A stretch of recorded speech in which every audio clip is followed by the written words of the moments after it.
नमस्कार। आप देख रहे हैं द न्यूज 15 और मैं हूं अंजलि राठौर।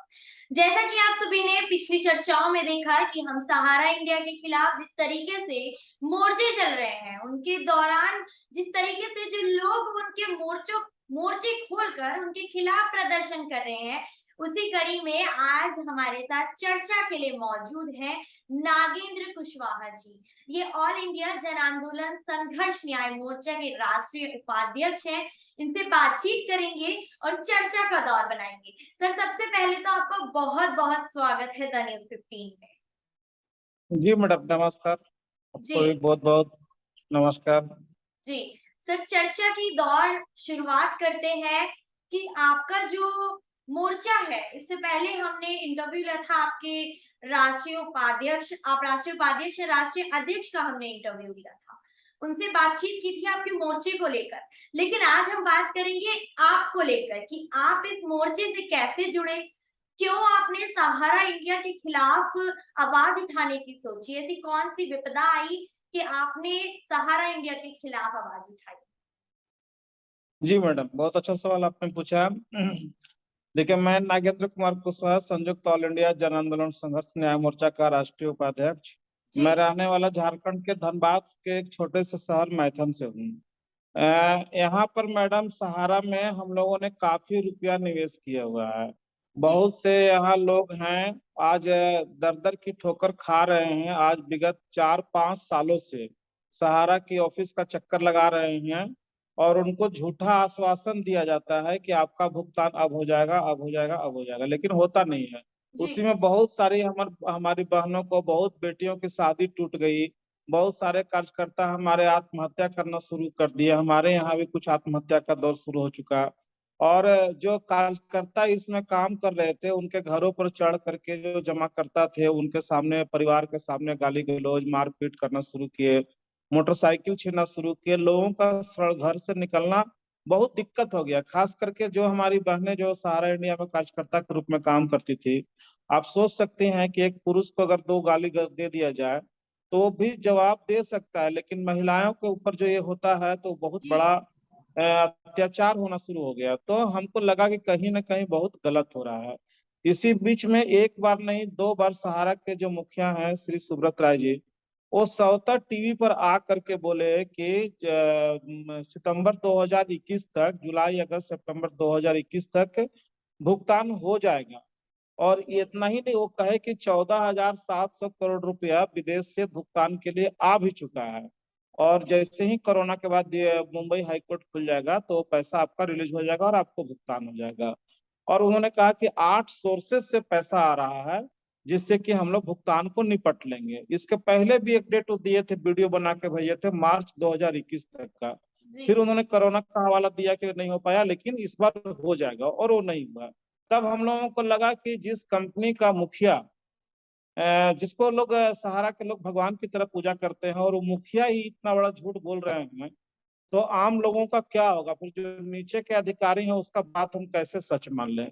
और तभी से मेरे मन में लगा कि नहीं, कहीं ना कहीं लोगों के साथ में जालसाजी हो रही है, फ्रॉड हो रही है, और इस फ्रॉड में सरकार भी उनका साथ दे रही है। तो हमको लगा कि नहीं है, हम लोगों को घर से बाहर निकलना पड़ेगा और ये जो जालसाजी चल रही है इसके खिलाफ में लड़ना होगा। उसी बीच हमने देखा कि संयुक्त ऑल इंडिया जन आंदोलन संघर्ष न्याय मोर्चा बहुत सा जगह में आंदोलन कर रहा था, और इनका बातें अच्छा लगा। शुक्ला जी जो इनके राष्ट्रीय अध्यक्ष हैं, उनकी बातें बढ़िया लगा, नीरज शर्मा के साथ अच्छा लगा। जी फिर हम उनके साथ में, हमने खुद ही आगे बढ़कर कहा कि हम आपके साथ काम करना चाहते हैं, क्योंकि झारखंड ऐसा प्रदेश है जो पूरे देश में सर्वाधिक धन झारखंड का ही लगा हुआ है सहारा इंडिया में।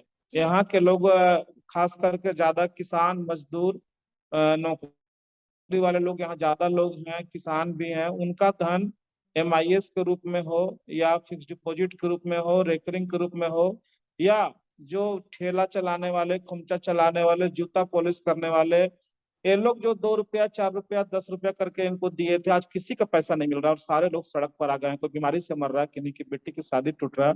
जी तो आखिर कितना दिन हम लोग बर्दाश्त करते? इसलिए इस मोर्चा के साथ जुड़ करके हम इस आंदोलन को आगे बढ़ा रहे हैं और इसमें काम करना शुरू कर दिए हैं।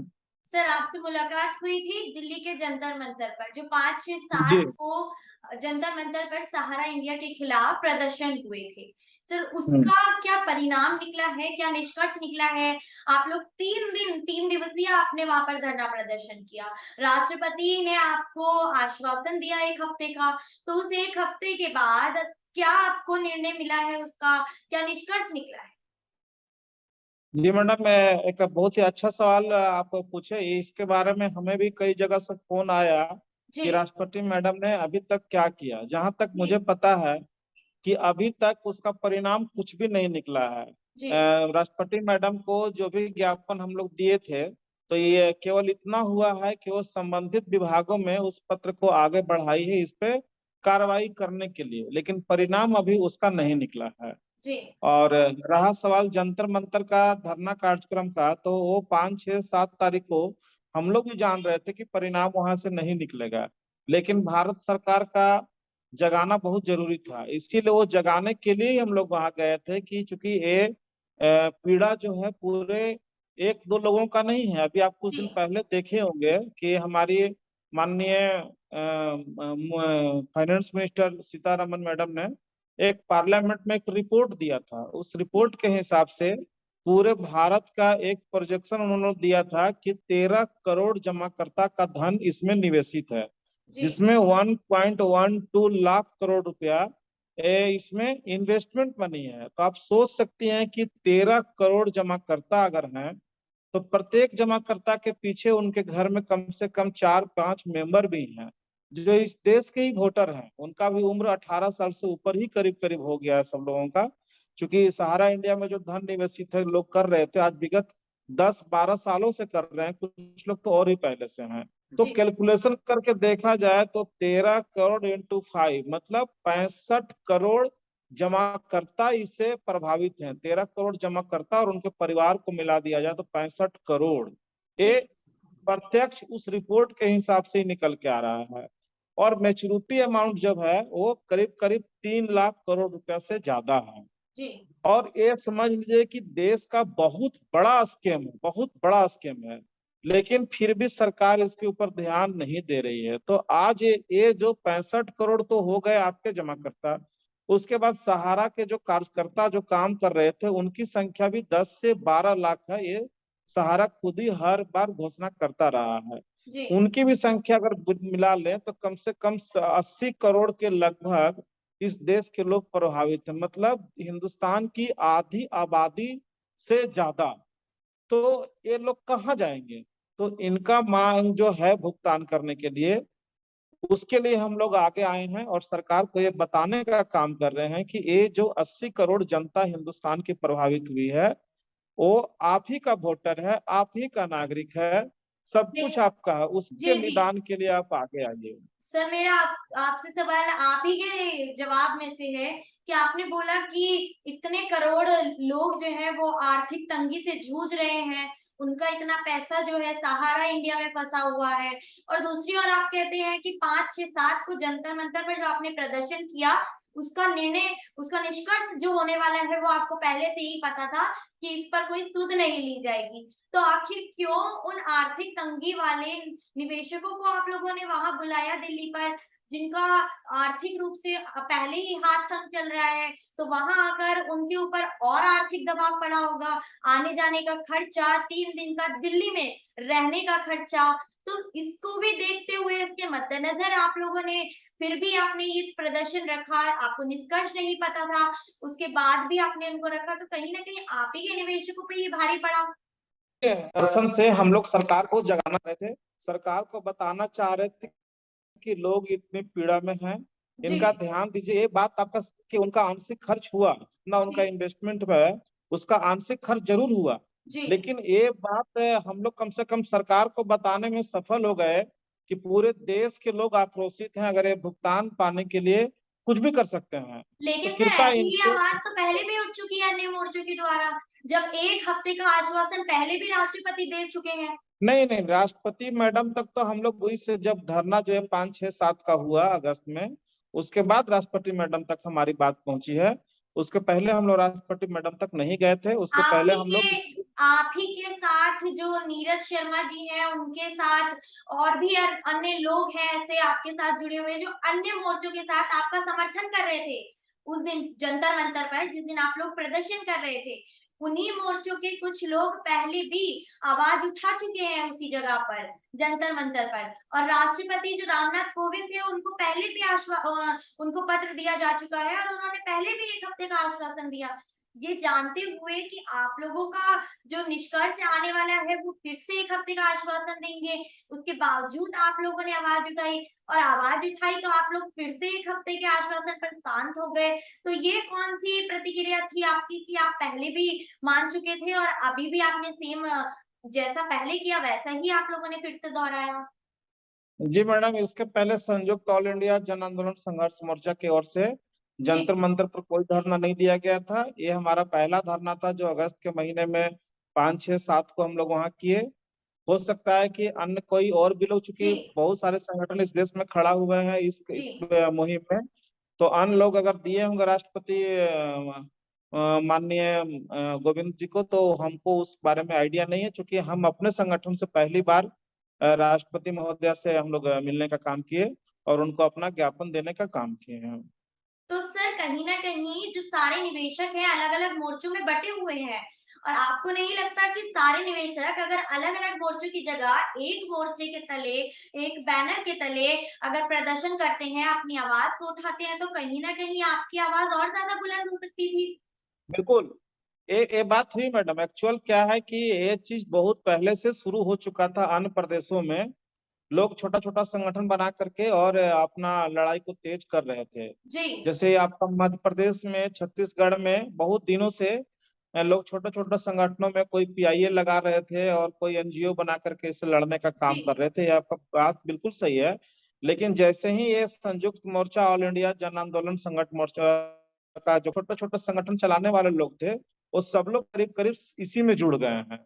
जी, जैसे आप मेरी बात करें तो हम भी झारखंड में एक अपना संगठन बना करके एक एनजीओ के माध्यम से हम इस पर लड़ाई लड़ रहे थे, लेकिन हमको लगा कि छोटा छोटा संगठन बनाने से अच्छा है एक राष्ट्रीय स्तर की कमेटी बने और उसमें सारे लोग जुड़े, और तब जाकर के ये आंदोलन बहुत बड़ा हो सकता है। और उसका परिणाम देखने को ही मिला जब हम लोग छोटे छोटे संगठनों को इसमें आ गए और इसके साथ जुड़ करके काम शुरू करना शुरू कर दिए, तो इसका परिणाम भी दिख रहा है और लोग घरों से निकल रहे हैं।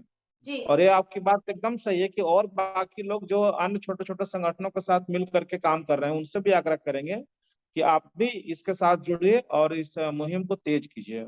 जी, सर आप जिस तरीके से मोर्चे के तले आपने 3 दिवसीय धरना दिया जंतर मंतर पर, उस पर कई सवाल भी खड़े हो रहे हैं। अन्य मोर्चों के ही लोग बोल रहे हैं, जो सहारा इंडिया के खिलाफ आवाज उठा रहे हैं, वही लोग बोल रहे हैं कि आपका जो ये धरना प्रदर्शन था, इसमें कई लोग ऐसे मौजूद थे जो सुब्रत राय से मिले हुए हैं। ये एक साजिश के तहत ये प्रदर्शन किया गया था, जिसमें निवेशकों का फायदा उठाया गया। जी मैडम, देखिए आरोप प्रत्यारोप तो लगते ही रहते हैं। अब जी, इतना बड़ा संस्था हम लोग बना करके पूरे देश में इस आंदोलन को लेकर चल रहे हैं। अब उसमें सुब्रत राय के अगर कुछ लोग इसमें जुड़े रहेंगे तो हम लोग को पता कैसे चलेगा। जी, लेकिन हम लोगों की नीयत साफ है। हमारे राष्ट्रीय अध्यक्ष या जो भी लोग हम लोग काम कर रहे हैं इसमें, हम लोगों की नीयत साफ है कि हम लोग न्याय के लिए लड़ रहे हैं। ये 13 करोड़ जमाकर्ता और 13 करोड़ जमाकर्ता के परिवार प्लस जी, 12 लाख हमारे जो कार्यकर्ता हैं उनका परिवार, और वो सब मिला के लगभग 80 करोड़ जनता के लिए हम लोग लड़ाई लड़ रहे हैं। और ये बहुत बड़ी लड़ाई है। और इसमें हम लोग इस छोटी छोटी बातों में उलझना नहीं चाह रहे हैं कि सुब्रतो राय के आदमी इससे मिल जा रहे हैं या दो चार लोग हमारे संगठन से बाहर जा रहे हैं। बाहर जा रहे हैं तो बहुत हजारों की संख्या में लोग जुड़ भी तो रहे हैं। जी, अगर इस छोटी छोटी बातों पर हम लोग ध्यान देंगे तो हम लोगों का जो मिशन है उसमें हम लोग सक्सेस नहीं हो पाएंगे। जी, इसीलिए हम लोग वो सब बातों पर ध्यान नहीं दे रहे हैं। हम लोग किसी को निकालते नहीं है, हम लोग सब लोगों को जोड़ रहे हैं। कुछ जी, लोग दो चार लोग गए हैं निकल के, उससे बहुत फर्क नहीं पड़ेगा। बाकी बहुत सारे लोग जुड़े भी हैं। और हमारा अपना सारा कार्यक्रम जिस तरह से चल रहा था उसी तरह से चल रहा है। और आने वाला दिन में हम पूरी आशा और उम्मीद से कर रहे हैं कि हमको परिणाम मिलेगा और बहुत जल्द परिणाम मिलेगा। जी। इसी पर सवाल मेरा होने वाला था सर अगला कि आपके संगठन में दरार भी उत्पन्न हो रही है, कई लोग इस्तीफे दे रहे हैं अपने पद से। तो नहीं निवेशकों का मैडम, जाना अलग दरार बात है। कुछ नहीं है। जी। दरार सवाल। कुछ नहीं है, ये बात बात मुद्दों की है। जी। दो चार लोग चाह रहे थे कि इस लड़ाई को अलग से कानूनी रूप से दे करके लड़े। ठीक है, लड़े, इसमें दिक्कत क्या है? अगर मान लीजिए हमारे साथ कोई लोग कुछ अलग लोग निकल करते हैं, मंजिल तो सबकी एक ही है ना, चाहे जी। हमारी हो चाहे उनकी हो। जी। सबको तो मंजिल एक ही है, और फिर सबको एक जगह ही आना है। लक्ष्य वही है कि 80 करोड़ जनता को वह पैसा कैसे निकले, सहारा जैसी फ्रॉड कंपनीज में सब कोई फंसे हुए हैं, इस जाल मकड़ जाल से कैसे लोग निकले। यही लक्ष्य है। अगर लोग आजादी की लड़ाई में भी तो कई गुट बना था, लेकिन टारगेट तो एक ही था ना, कि देश की जी। आजादी। तो ये आर्थिक गुलामी जो लोग बना लिए गए हैं सुब्रतो राय के द्वारा, और भारत सरकार ने इनका खूब सहयोग किया, तो इस आर्थिक गुलामी से निकालने के लिए जो संगठन काम कर रहा है, उस सबका टारगेट वही है, इसलिए इसमें जी। कोई विवाद नहीं है। लेकिन सर कई लोगों का ये भी कहना है कि जो ये प्रदर्शन हुआ इसमें कोई कानूनी कार्रवाई की बात नहीं की गई, मात्र एक ज्ञापन देकर और आश्वासन ले लिया गया। तो कोई जितने भी निवेशक हैं इस बैनर के तले, आपके मोर्चे के तले, ये सब लोग जो है वो कानूनी कार्रवाई से छिटक चुके हैं। हम ये कहना चाह रहे हैं मैडम कि हमारा देश का कानून और संविधान बहुत ही अच्छा है, जी। जिसकी हम अपनी पूजा करते हैं, हम सारे देश के नागरिक लोग अपने संविधान का। लेकिन उस संविधान में कुछ ऐसा क्लोज दिया हुआ है कि जिस पर कोई धारा लगता है, उसका वो खोज भी वो निकाल लेते हैं। इस देश जी। में बहुत बड़े बड़े वकील हैं जो इसी का काट करते रहते हैं। तो कानूनी लड़ाई जो भी हो रही है, आपको पता है कि हमारे जो सुब्रतो राय जी हैं, वो आज भी करीब 7-8 सालों से पेरोल पर हैं। जी। एक साधारण आदमी के नाम से एक एफआईआर हो जाए, जेल चला जाए, तो उसको जमानत लेने में पसीने छूट जाते हैं। जी। जी। लेकिन सुब्रतो राय जैसा आदमी जो इस देश के 80 करोड़ लोगों को आर्थिक गुलाम बनाए, आज उनको भारत सरकार और इस देश का कानून किस आधार पे 7-8 सालों से पेरोल पे छोड़ कर रखी है। वो लखनऊ में बैठ करके ठुमके लगाते हैं, अयासी करते हैं, और ये आम जनता सड़कों पर भुगतान के लिए मारे मारी चल रही है। जी। तो एक कानून की आप बात कर रहे हैं, हम कानून पर भी आ रहे हैं कि ऐसा नहीं है। हम लोगों के द्वारा झारखंड में या अन्य प्रदेशों में पीआईएल भी लगा हुआ है, केस भी जी। लगा हुआ है, एफआईआर भी किया हुआ है, सारा प्रक्रिया किया हुआ है। लेकिन हमारे पास पैसा नहीं है गरीबों की लड़ाई लड़ने के लिए। हम बहुत सीमित संसाधनों में इस लड़ाई को आगे बढ़ा पा रहे हैं, और उनके पास में जनता का लूटा हुआ धन जो है, उस धन की बदौलत इस देश के बड़े बड़े वकील, चाहे हमारे कपिल साहब हों, कपिल सिब्बल सर हों, या अन्य बहुत सारे लोग जो हैं, जो उनके टीम में काम कर रहे हैं और इस कानूनी लड़ाई को लड़ रहे हैं। और हमारे पास उतना धन नहीं है कि हम देश के महंगे महंगा वकील करके उनका जी। खिलाफत हम कोर्ट में कर सकें। तब हमारे पास पीड़ा जो है वो रखने वाला कोई वहां है नहीं उस तरह का मजबूती से। फिर भी हम कानून पर विश्वास बनाए हुए हैं कि कानून उनको सजा देगा। लेकिन साथ ही साथ ये काफी नहीं है।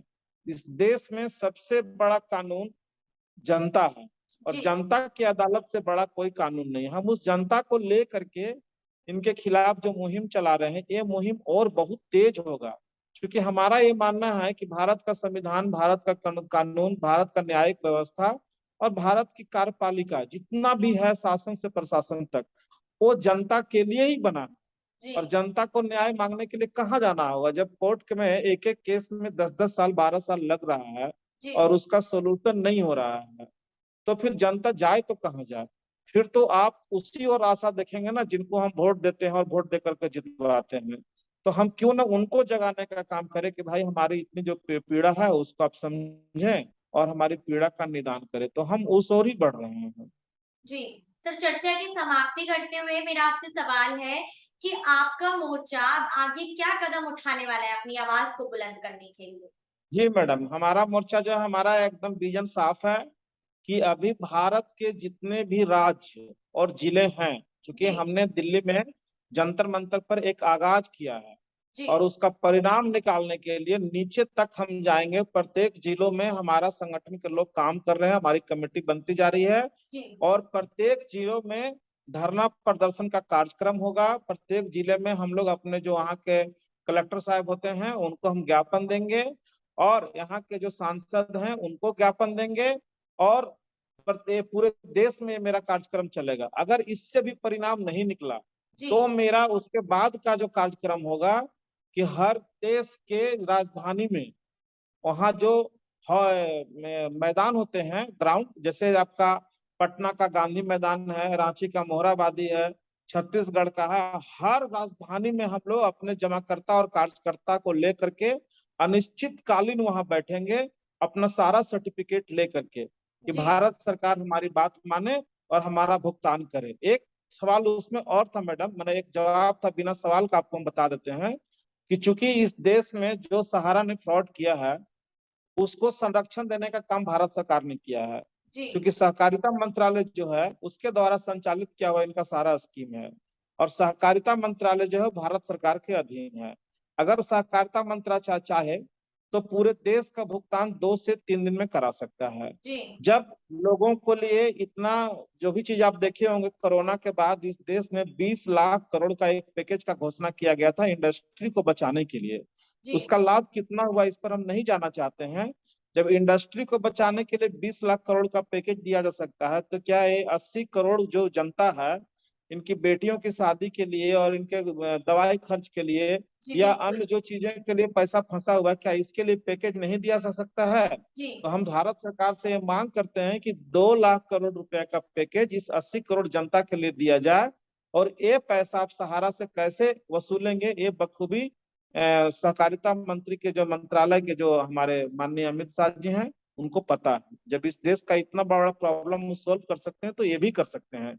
इसीलिए अब हमारी लड़ाई जो है वो सीधे सीधे सहकारिता मंत्रालय के साथ ही है, जी क्योंकि ये जब लाइसेंस दिए हैं तो निगरानी करने का जिम्मेवारी भी इन्हीं को था, इसमें ये जी विफल हुए हैं।